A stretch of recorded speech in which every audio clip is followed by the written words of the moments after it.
CPM സംസ്ഥാന സമ്മേളനത്തെ പ്രതിനിധി സമ്മേളനം തുടങ്ങാൻ മണിക്കൂറുകൾ മാത്രമാണ് ബാക്കി. നമ്മളോടൊപ്പം ഉള്ളത് CPMന്റെ സംസ്ഥാന സെക്രട്ടറി അംഗം കൂടിയായ സജി ചെറിയാനാണ്. മിനിസ്റ്ററെ, സമ്മേളനം തുടങ്ങാൻ ഇനി മണിക്കൂറുകൾ മാത്രമാണ്. വളരെ പ്രതീക്ഷയോടെയാണ് കാണുന്നത്. കാരണം നവകേരള രേഖ അടക്കമുള്ള കാര്യങ്ങൾ സമ്മേളനത്തിന്റെ ഭാഗമായി എത്തുകയും ചെയ്യുന്നുണ്ട്. എന്താണ് നവകേരള രേഖയിലുള്ളത്? കഴിഞ്ഞ സമ്മേളനത്തിൽ അവതരിപ്പിച്ച രേഖ നമ്മളിപ്പം 3.5 വർഷമായിട്ട് നടപ്പാക്കി വരികയാണ്. അപ്പോൾ ഒരു ഗവൺമെന്റിന്റെ ഭാഗമായി നവകേരള സൃഷ്ടിയിലേക്ക് പോകാൻ വേണ്ടി നടപ്പാക്കിയ പദ്ധതികൾ അത് കേരള സമൂഹത്തെ എങ്ങനെ ബാധിച്ചു, ഭാവി കേരളത്തിന്റെ വികസന കാഴ്ചപ്പാട് എന്താണ്, ഈ നടപ്പാക്കിയ പദ്ധതികളുടെ അടിസ്ഥാനത്തിൽ നമുക്കിനിയും എന്തെല്ലാം പുതിയതായിട്ട് ചെയ്യേണ്ടി വരും, അതിലെങ്ങനെയാണ് ജനങ്ങളെ അണിനിരത്തേണ്ടത്, അതിൽ പാർട്ടിയുടെ സംഘടനാപരമായ സഹായങ്ങൾ, പിന്തുണ ഏത് രൂപത്തിലാണ് ആവശ്യം, ഇതെല്ലാം വെച്ചുകൊണ്ടുള്ള ഒരു പുതിയ കേരളം, ഒരു അർത്ഥവികസിത രാജ്യത്തോടൊപ്പം കേരളത്തെ നയിക്കാൻ കഴിയുന്ന ഒരു പുതിയ കാഴ്ചപ്പാട്, അതാണ് ഈ സമ്മേളനത്തിന്റെ രേഖയായി പ്രധാനമായും ചർച്ച ചെയ്യപ്പെടുന്നത്. കേരളയിൽ നമ്മുടെ നവകേരള രേഖയിൽ ഉണ്ടായിരുന്ന ഒരു പദ്ധതിയായിരുന്നു, അല്ലെങ്കിൽ നമ്മൾ മുന്നോട്ട് വെച്ച ഒരു പുതിയ വികസന കാഴ്ചപ്പാടായിരുന്നു. അതിന്റെ തുടർച്ച, അല്ലെങ്കിൽ ആ കേരളയിലിന് എന്തൊക്കെ ചെയ്യാൻ കഴിയും, കേരളയിൽ നടപ്പാക്കുക എന്നുള്ളത് അനിവാര്യമായ ഘടകമായി നിൽക്കുമ്പോൾ അല്ല, അത് കേരളത്തിന്റെ വളർച്ചയിൽ ഏറ്റവും പ്രധാനമാണ്. അതിന് സത്യത്തിൽ ബ്ലൈൻഡായിട്ട് എതിർക്കുകയായിരുന്നു കുറച്ച് ആളുകൾ. അതൊരിക്കലും പാടില്ലാത്ത കാര്യം. ഞാൻ അന്ന് മുതൽ ഇപ്പോഴും പറയുന്നൊരു കാര്യം, നമ്മൾ പല രാജ്യങ്ങളിൽ സന്ദർശിക്കുമ്പോഴും ആ രാജ്യത്തിന്റെ വളർച്ചയിൽ ഏറ്റവും പ്രധാനപ്പെട്ട ഒരു കാര്യം ഈ ഇൻഫ്രാസ്ട്രക്ചർ ഡെവലപ്മെന്റാണ്, അടിസ്ഥാന വികസനം. അതിപ്പോൾ പിന്നെ കേരളയിൽ വന്നാൽ CPM-മാർ മാത്രമല്ല യാത്ര ചെയ്യുന്നത്, എയർപോർട്ട് വന്നാലും CPM-മാർ മാത്രമല്ല, നമ്മുടെ രാജ്യത്ത് എല്ലാവരും യാത്ര ചെയ്യും. അപ്പോൾ പുതിയ എയർപോർട്ട് വേണം, പുതിയ റെയിൽ സിസ്റ്റം വേണം.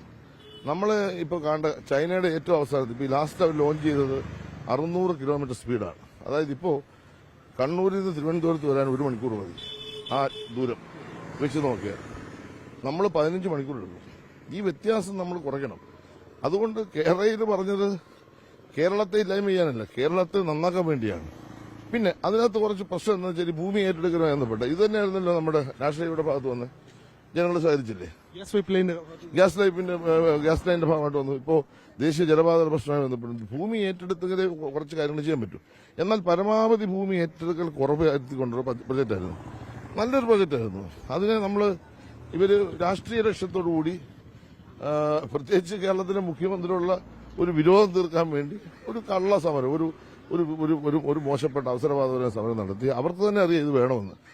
ഈ നവകേരള രേഖയിൽ വീണ്ടും കേരളയിൽ ഉൾപ്പെടും എന്നുള്ളതാണ്. കാരണം അത് കേരളത്തിന് അനിവാര്യമായ ഘടകമായതുകൊണ്ട്. കേരളയിൽ മാത്രമല്ലല്ലോ, കേരളത്തിന്റെ അടിസ്ഥാന വികസനത്തിൽ ഇനിയും ഒരുപാട് മുന്നോട്ട് പോകണം. ഇപ്പൊ ഉദാഹരണം വിഴിഞ്ഞം തുറമുഖം വന്നു. വിഴിഞ്ഞം തുറമുഖത്തിന്റെ വികസനം കേരളത്തിന്റെ ഒരു 100 കിലോമീറ്റർ ചുറ്റളവിലേക്ക് വ്യാപിക്കാൻ പോവാണ്. അവിടെ എല്ലാം വലിയ റോഡുകൾ വേണ്ടി വരും, അവിടെ എല്ലാം വലിയ അടിസ്ഥാന വികസനം വേണ്ടി വരും, അവിടെ എല്ലാം പുതിയ സംവിധാനങ്ങൾ വരും. ലോകത്തിലെ മുഴുവൻ മൂലധന നിക്ഷേപത്തിന്റെ പ്രധാന സോഴ്സായിട്ട്, പ്രധാന ഭാഗമായിട്ടും വിഴിഞ്ഞം മാറും. അപ്പൊ ഇപ്പോൾ ഉള്ള വിഴിഞ്ഞമാണ് നാളെ. അപ്പൊ അവിടെ അതിന്റേതായ പ്രയാസങ്ങൾ ഉണ്ടാകും. പക്ഷെ സ്വാഭാവികമായിട്ടും ഇത് ഈ ഭൂമി ഏറ്റെടുക്കുമ്പോൾ, അല്ലെങ്കിൽ ആളുകളെ ഒഴിവാക്കപ്പെടുമ്പോൾ ഒരാൾക്ക് പോലും പ്രയാസവും വേദന ഉണ്ടാകാത്ത രൂപത്തിൽ അവർക്ക് നല്ല തരത്തിലുള്ള വില കൊടുത്ത് അവരെ പുനരധിവസിപ്പിക്കുന്നതിന് പൂർണ്ണ ഗ്യാരണ്ടി ഈ ഗവൺമെന്റുണ്ട്. അതുകൊണ്ടാണല്ലോ നാഷണൽ ഹൈവേയിൽ തടസ്സമില്ലാതെ നമ്മൾ പണി നടക്കുന്നത്. അപ്പൊ ഗവൺമെന്റ് ഭൂമി ഏറ്റെടുക്കുന്ന പൂർണ്ണ ഉത്തരവാദിത്വം സ്റ്റേറ്റ് ഗവൺമെന്റ് ആണല്ലോ. അപ്പോൾ ഒരു വിമർശനവും ഇല്ലല്ലോ, ഒരു പ്രയാസമില്ല, ചെയ്തില്ല. കാരണം നല്ല വില കിട്ടി എന്ന് പറഞ്ഞതുപോലെ മാറുന്ന കേരളത്തിനനുസരിച്ച്, ഇപ്പോൾ മരത്തിനനുസരിച്ച് താപ്പ് കെട്ടണമെന്ന് പറഞ്ഞ പോലെ മാറുന്ന കേരളത്തിനനുസരിച്ച് കേരളത്തിലെ ജനങ്ങളെ എല്ലാവരെയും ഏകോപിപ്പിച്ചുകൊണ്ട് എല്ലാവരുടെയും പിന്തുണ കൂടി നമ്മൾ ഇത്തരം കാര്യങ്ങൾ ചെയ്യണം. ചെയ്യാനുള്ള ജനങ്ങളുടെ പിന്തുണ ഉറപ്പുവരുന്നത് എങ്ങനെയാണ്? അതൊരു സംഘടനാപരമായ രാഷ്ട്രീയമായ വിലയിരുത്തലിന്റെ അടിസ്ഥാനത്തിലായിരിക്കും. ഇതിനെ സംബന്ധിച്ച് സംസ്ഥാന സമ്മേളനം എന്ന് പറയുന്നത് ക്വാളിറ്റി ഇംപ്രൂവ്മെന്റും അതുമായി ബന്ധപ്പെട്ട ചർച്ചകളും അടക്കമുള്ളതാണ്. സ്വാഭാവികമായും ഇതിൽ ഒരു തലമുറ മാറ്റം നമ്മൾ എറണാകുളം സമ്മേളനത്തോടെ തുടങ്ങിയതാണ്. കാരണം പാർട്ടിയെ നയിക്കാൻ രണ്ടാം നിര കൂടി ഉണ്ടാകേണ്ടത്, അത് ഈ സമ്മേളനത്തോടെ പൂർത്തിയാകുമോ? അല്ല, അത് പാർട്ടിയുടെ തീരുമാനത്തോടൊപ്പം ഞാനും. കാരണം ചിലപ്പോൾ നമുക്ക് ആരോഗ്യമൊക്കെ കാണുമായിരിക്കാം, നമുക്ക് നല്ല മനസ്സും കാണുമായിരിക്കും. പക്ഷെ പുതിയ തലമുറ വരണം. ആ കാര്യത്തിൽ വ്യക്തമായ അഭിപ്രായം എനിക്കുണ്ട്. അത് പാർട്ടി ഇപ്പോൾ 75 വയസ്സ് ഇപ്പോൾ എടുത്ത തീരുമാനത്തിനാണ് ഞാൻ ആ കാര്യത്തിൽ. അങ്ങനെ ഒരു തീരുമാനം പാർട്ടി എടുക്കുമ്പോൾ സ്വാഭാവികമായിട്ടും കുറേ അധികം ആളുകൾ പുതുതായിട്ട് വന്നിട്ടുണ്ട്. എന്നാൽ ആരോഗ്യമുള്ള കുറേ സഹാക്കൾ ഇപ്പോഴും സജീവമായി അവർക്ക് പ്രവർത്തിക്കാനുള്ള സാഹചര്യമുണ്ട്. അത് പാർട്ടി ഇപ്പോൾ ചർച്ച ചെയ്തിട്ട് അങ്ങനെയുള്ള ആൾ കൂടി എങ്ങനെ ഉൾപ്പെടുത്താമെന്ന്, അവരെ കൂടി എങ്ങനെ നമുക്ക് തുടർ പ്രവർത്തനങ്ങൾ ഉൾപ്പെടുത്തിക്കൊണ്ട് പോകണം. അവരെ മാറ്റി നിർത്തേണ്ട കാര്യമില്ല. കാരണം അവർ ലൈവ് അനുഭവപാഠവും സ്വാഭാവികമായി പാർട്ടിക്ക് അവരുടെ അനുഭവപാഠമുണ്ട്, അവരുടെ രാഷ്ട്രീയ കഴിവുകളുണ്ട്, പ്രവർത്തന പാരമ്പര്യമുണ്ട്. ഇതെല്ലാം വെച്ചുകൊണ്ട് അവരെയും കൂടി ഇപ്പൊ നാളെ 75 എനിക്കും ആവുമല്ലോ. അപ്പോൾ 75 കഴിയുമ്പോൾ ഞാൻ ആരോഗ്യവാനാണെങ്കിൽ സ്വാഭാവികമായിട്ട് എനിക്ക് മാനസിക പ്രയാസം വരുന്നില്ലല്ലോ. അപ്പോൾ പാർട്ടിക്ക് അങ്ങനെയുള്ള ഒരുപാട് അവസരം കൊടുക്കാൻ പറ്റും. ഒത്തിരി മേഖലയുണ്ട്, അങ്ങനെയുള്ള മേഖലകളിൽ അവരെ ഉപയോഗിക്കാൻ പറ്റും. അങ്ങനെ അത് പക്ഷെ കുറേ പേര് ഉപയോഗിക്കുന്നുണ്ട്. അതെല്ലാവരെയും അങ്ങനെ വരുന്നതെന്ന് വെച്ചാൽ അത് ജില്ലകളിൽ ചെയ്യേണ്ട കാര്യമാണ്. അത് ഓരോ ജില്ലയിലും അത് ചെയ്യുന്നതെന്നുള്ള ഉറപ്പുവരുത്തുക എന്നുള്ളതാണ്. വനിതാ പ്രാതിനിധ്യം ഏറ്റവും പ്രധാനപ്പെട്ട ഒരു ഘടകമാണ്. അത് ഏത് തരത്തിലായിരിക്കും ഇനി അതിന്റെ അക്കോമഡേഷൻ ഉണ്ടാവുക? വനിത നമ്മൾ തുല്യത എന്നുള്ളതാണല്ലോ ഒരു പാർട്ടിയുടെ നയം തന്നെ, ആശയം അതാണല്ലോ.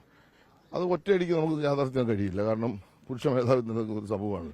എന്നാൽ കേരളത്തിലെ ഒരു പാർട്ടി എന്ന നിലയിൽ CPM-ന് എൻ്റെ ഒരു 25% ഇപ്പോൾ വനിതാ ഘടകം നമ്മുടെ പാർട്ടിയുടെ ഭാഗമായിട്ടുണ്ട്. പാർട്ടി സ്റ്റേറ്റ് കമ്മിറ്റി, പാർട്ടിയുടെ ജില്ലാ താഴെയുള്ള ഘടകങ്ങളിൽ പാർട്ടി ബ്രാഞ്ച് സെക്രട്ടറിമാർ, ബഹുജന സംഘടനാ രംഗത്തൊക്കെ ഞങ്ങളത് ശ്രദ്ധിക്കുന്നുണ്ട്.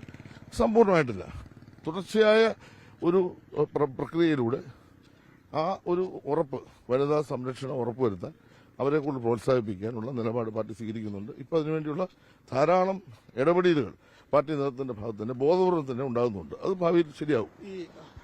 പണ്ടത്തെ പോലെ പാർട്ടിക്കുള്ളിൽ വിഭാഗീയതയില്ല, മറ്റു പ്രശ്നങ്ങളില്ല. പക്ഷേ ചിലയിടത്ത് ചില അപസ്വരങ്ങൾ ഉണ്ടായി. അതിനെ പാർട്ടി പൂർണ്ണമായും ആ ഘട്ടത്തിൽ തന്നെ പരിഹരിക്കുകയും ചെയ്തു. അത് ഇനി ഉണ്ടാകാതിരിക്കാനുള്ള ഇടപെടൽ സമ്മേളനത്തിന്റെ ഭാഗമായി ഉണ്ടാകേണ്ടതല്ലേ? അതൊക്കെ ഒറ്റപ്പെട്ട സംഭവങ്ങളാണ്. നമ്മൾ മനുഷ്യരല്ലേ, നമ്മൾ മനുഷ്യരാകുമ്പോൾ കുറവുകളില്ലേ? നമ്മളെല്ലാം സമ്പൂർണ്ണന്മാരാണ്. നമ്മളാരും സമ്പൂർണ്ണന്മാരല്ലല്ലോ. നമുക്ക് ഒരുപാട് കുറവുകളും നമുക്ക് നമ്മുടേതായ പ്രശ്നങ്ങളുണ്ട്.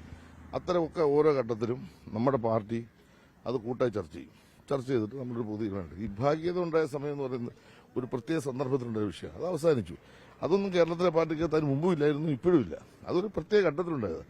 ഇന്ന് പാർട്ടി ആ സാഹചര്യം ഇല്ല, അങ്ങോട്ട് സാഹചര്യം ഇനി അങ്ങോട്ട് വരാൻ പറ്റില്ല. കാരണം കേരളത്തിലെ പാർട്ടി ജനങ്ങളുടെ പ്രശ്നങ്ങളെ അഡ്രസ്സ് ചെയ്തുകൊണ്ട് പോകുന്നില്ലെങ്കിൽ പാർട്ടിക്ക് എന്ത് ഭാവി? അതല്ലേ ഞങ്ങളിത് ചർച്ച ചെയ്തുകൊണ്ടിരിക്കുന്നത്.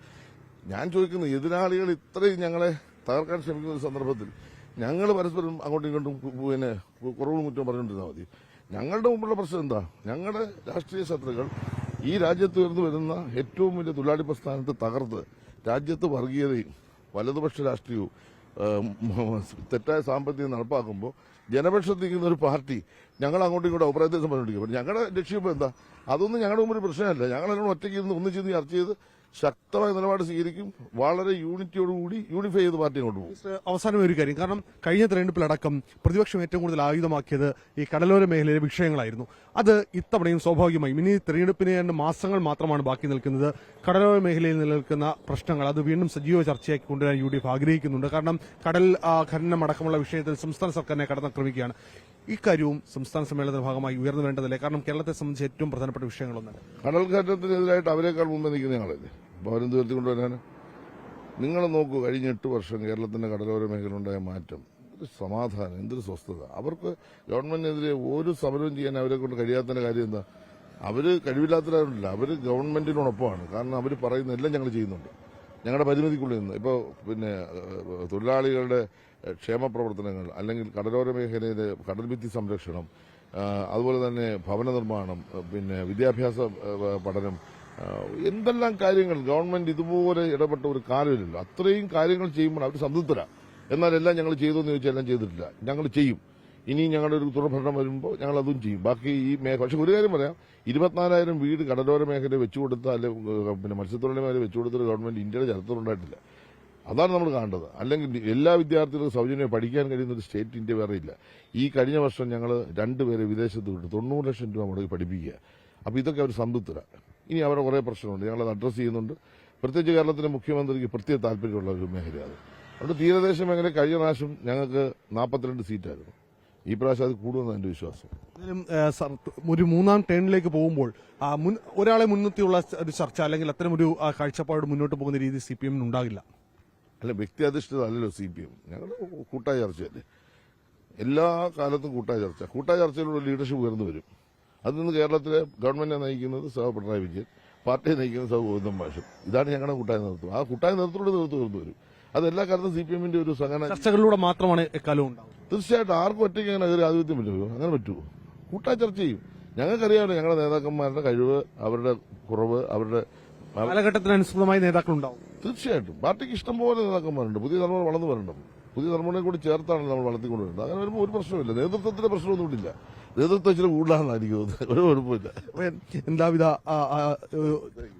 പ്രതിനിധി സമ്മേളനത്തിലേക്ക് കടക്കുകയാണ്. എന്തായാലും CPM-നുള്ളിൽ നേതൃത്വ ദാരിദ്ര്യമില്ല, നേതൃത്വത്തിന്റെ എല്ലാ ഇതിലുള്ള അപ്രമത്തവുമുണ്ട്, നേതാക്കൾ കൂടുതലുണ്ട് എന്നുള്ളതാണ് സജി ചെറിയാൻ വ്യക്തമാക്കുന്നത്. എന്തായാലും പാർട്ടിക്കുള്ളിൽ ഒരാളെ മുൻനിർത്തിയുള്ള ചർച്ച അല്ലെങ്കിൽ ഏതെങ്കിലും ഒരാൾ നയിക്കണമെന്നുള്ള ചർച്ച ഇഘട്ടത്തിൽ ഉയരുന്നില്ല. കൂട്ടായ തീരുമാനമായിരിക്കും ഇക്കാര്യത്തിൽ ഉണ്ടാകുക എന്നുകൂടി സജി ചെറിയാൻ വ്യക്തമാക്കുന്നു.